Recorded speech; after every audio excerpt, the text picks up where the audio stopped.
Estamos en contacto con el doctor ex subteniente Ignacio Canevaro, quien acaba de presentar un libro de su autoría titulado Atando Clavos, Carrasco, el crimen perfecto, de Editorial Duncan. Y además el agradecimiento por la posibilidad de la nota. La pregunta inicial es ¿cómo fueron estos 15 años para llegar justamente a concretar el libro y qué saldo te dejó este tiempo de encierro que te mantuvo siempre visitado por tus afectos? Nada, buenas tardes primero, antes que nada. Estos 15 años yo hice, como comenté ayer en la presentación, nunca se me ocurrió hacer un libro. Lo que yo tenía eran solamente anotaciones como borrador para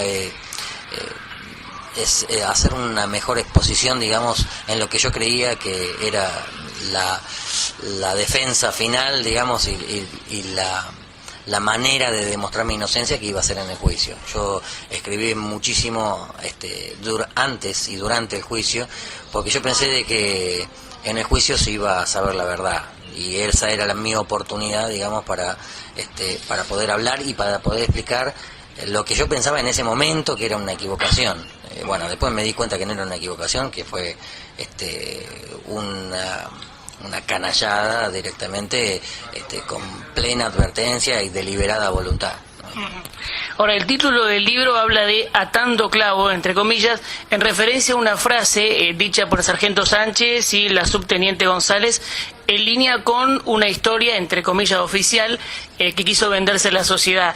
Se habla también de un crimen perfecto y las incongruencias, porque hubo muchas, son diversas. En ese aspecto te pido también una reflexión en relación justamente a lo dicho ayer por el médico Brailovsky, que él también habla un poco de las incongruencias, porque es decir, hubo diversas incongruencias desde la pericia en sí y otras que tuvieron que ver también con lo que él detallaba ayer de las recetas médicas y demás. Es decir, un desconocimiento que hay general. Y bueno, una serie de incongruencias. Te pido una reflexión con respecto a eso. Sí, a mí se me ocurrió, en realidad no se me ocurrió a mí, se le ocurrió a mi señora el título de Atando Clavos, porque justamente es la manera en la que se dio origen, digamos, a la inclusión mía y especialmente mía, y de los soldados en el caso Carrasco. Los que fuimos condenados a través de indicios y con la colaboración de diversos personajes que fueron adoctrinados por el abogado del ejército en aquel momento, el doctor Moreno Campos, que justamente tenía un interés en lograr una condena rápida, para dar por terminado el caso. Se sabe, y después se supo en el juicio, ahí es donde se pudo descubrir este tema, de que fueron adoctrinados justamente los testigos estrellas, como se le decían en aquel momento, a la subteniente González, que cuando ella hace una de las declaraciones que hace una imputación sobre mí, ella dice de que se dio cuenta de que yo podría haber llegado a ser atando clavos, y no se dio cuenta de que tuvo un furcio, al igual que el sargento Sánchez. Explica diversas actitudes mías con la excusa de atando clavos, y eso no nos dio otra pauta más que darnos cuenta de que esa expresión no formaba parte de su vocabulario, sino de que era del vocabulario de otra persona que sí la utilizaba, pero en forma correcta, y era el doctor Moreno Campos, ¿no? Él sí que la utilizaba, y con eso se demuestra de que quien adoctrinó a los dos testigos, a los únicos dos testigos que está comprobado que han mentido, y que son los únicos dos testigos que no se imputaban, con eso se ha dado cuenta de que el atando clavos es el que dio origen, digamos, a al caso Carrasco, con la inclusión de los soldados y Mía, ¿no?, adentro del juicio. Y por otra parte, bueno, la serie de incongruencias señaladas ayer por el doctor Brailovsky no fue solamente ayer. Las incongruencias que señala Brailovsky las señala desde antes del juicio. El doctor Brailovsky fue citado, es un perito oficial citado y propuesto por la Procuración General de la Nación para que investigue la posible atención médica de Carrasco. Y él llegó a determinar, mediante un estudio científico, que Carrasco había sido atendido médicamente, con lo cual trasladaba la autoría no a quien le haya pegado, sino a quien lo atendió médicamente, en forma clandestina y errónea, con error de diagnóstico, y por eso no fue aceptado para declarar en el juicio. ¿Por qué? Porque contradecía a la historia oficial, y por eso en su reemplazo fueron citados los peritos del cuerpo médico forense, que eran Curci, Ravioli y Raffo, que es uno de los que está haciendo el programa Forenses. Sí. Bueno, esa eminencia justamente es la que actuó, como decía el doctor Brailovsky, en muchos otros casos controvertidos donde se denunciaron irregularidades y actos de corrupción, ¿no? Ahora, más allá de que pudo haberse cometido algún exceso históricamente, el fin del servicio militar obligatorio fue el fortalecimiento de una etapa de desmantelamiento de las Fuerzas Armadas y de pérdida de reserva militar para la nación. La pregunta es si crees que a estos fines también fue montado o usado el caso Carrasco. No, el caso Carrasco es ni más ni menos que el aprovechamiento de la muerte de un soldado que se produjo en un lugar inhóspito y nada más. O sea, muerto el soldado, sí, se dio la novedad a las más altas esferas del ejército y del poder ejecutivo, que en connivencia determinaron la mejor manera de explotar esa muerte. Nadie mató a un soldado para derogar o para suspender, porque en realidad el servicio militar está suspendido. Sí. El servicio militar, sino de que fue aprovechado. Esa muerte fue aprovechada como diciendo, bueno, vamos a sacar algún rédito político, como después fue sacado. En la reelección de Menem no hay que olvidarse de que uno de los spots publicitarios era Menem lo hizo, y justamente nombraban el tema de él eliminó al servicio militar obligatorio, ¿no? Por eso no es al revés, no es el huevo puso a la gallina, en mi caso yo creo de que la gallina puso el huevo, y es acá. Muerto Carrasco se aprovechó de una manera política, ¿no? Está bien.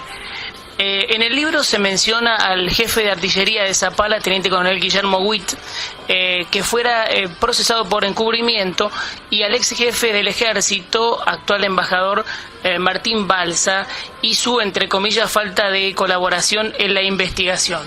La pregunta es, ¿qué definición podés hacer o cómo definirías al general Balsa?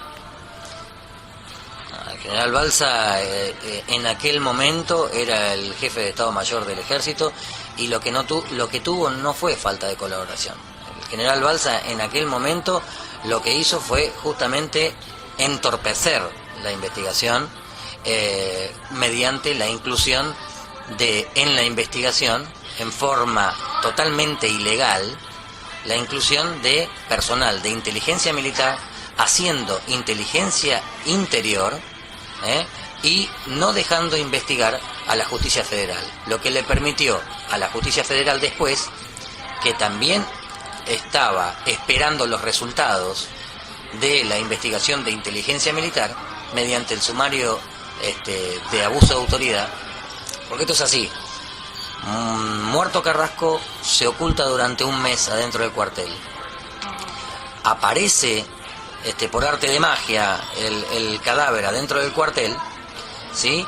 Y quien investiga no es el juez de instrucción, que en aquel momento era el juez Rubén Caro. El que investiga es el teniente coronel Jordán, jefe del destacamento de inteligencia 163 de Neuquén, y el juez de instrucción militar, teniente coronel José. El juez Caro lo único que hacía era dar vuelta a las páginas en blanco y no hizo nada hasta que el juez militar y el personal de inteligencia militar le aportaron los culpables, los futuros culpables, en bandeja. Y a partir de ese momento, a partir de la sentencia del Consejo de Guerra, donde nos condenan a se decía muerto Carrasco, aparece después de un mes de haber estado oculto adentro del cuartel, aparece el cadáver. Y a partir de ese momento, que es el 6 de abril, empieza una cacería de brujas. O sea, viene el general Balsa a dar explicaciones a los padres de los soldados, y lo único que hace con eso es decir, yo voy a dar garantías de que el ejército quiere colaborar. Y con eso ganó el favor popular, y la imagen de él subió muchísimo, pero lo único que hizo fue permitir con su llegada, atrás y abajo de una manta, llegó toda la inteligencia militar. Pero él siempre estaba dando la imagen de que yo soy responsable, así, como si fuese yo jefe del ejército, soy el responsable y vengo a dar la cara. Pero atrás suyo, y bien en la oscuridad, vinieron 50 efectivos de inteligencia militar, que dicho por otros testigos, ya jerárquicos del cuartel, decían que parecían de la KGB más que del ejército argentino, porque fueron y secuestraron documentación, incomunicaron a personal de soldados y personal de oficiales y de suboficiales, los sometieron a interrogatorios, a ruedas de reconocimientos con personal falso, personal de inteligencia que no estaba identificado y que no se identificaba. ¿Todo para qué? Para preguntar qué es lo que había sucedido con Carrasco, y no con la excusa que después fue abiertamente ventilada, que era que la gente esa que estaba era de justicia militar investigando un supuesto abuso de autoridad. Entonces, con el pretexto de que se había cometido un abuso de autoridad porque se habían bailado a los soldados compañeros de Omar Carrasco, se investigó el homicidio. Y mientras tanto, el juez federal no hacía nada. ¿Qué pasó? Se elevó la causa a plenario por abuso de autoridad, y en mayo, el 12 de mayo, se condenó, bajo directivas exclusivas también del general Balsa, porque la condena sugerida había sido una sanción de arresto. Sin embargo, por orden exclusiva del general Balsa, se impuso penas de 2 años y medio de prisión mayor, a mí y al sargento Sánchez. Con lo cual, se cumplió con una de las partes de este plan de la historia oficial, que era, por orden del presidente de la Nación, que era Carlos Menem, y bajo directivas también exclusivas del general Balsa, girar las actuaciones, junto con la sentencia, las actuaciones hechas por la inteligencia militar y la justicia militar, al juez de instrucción Caro, quien ahora sí, con los elementos que le estaban soplando al oído y le estaban diciendo, acá están los culpables, estos son los culpables del homicidio de Carrasco, sí se puso a trabajar, pero ya con una hipótesis absolutamente... Partió con pruebas falsas. El sumario por el homicidio de Carrasco partió con pruebas falsas. Y entonces, como todo sofisma, cuando una de las dos premisas es falsa, la conclusión necesariamente es falsa. La conclusión fue la sentencia del tribunal oral. Entonces, más que falta de colaboración, fue encubrimiento, fue entorpecimiento de las actividades necesarias para llegar a la verdad.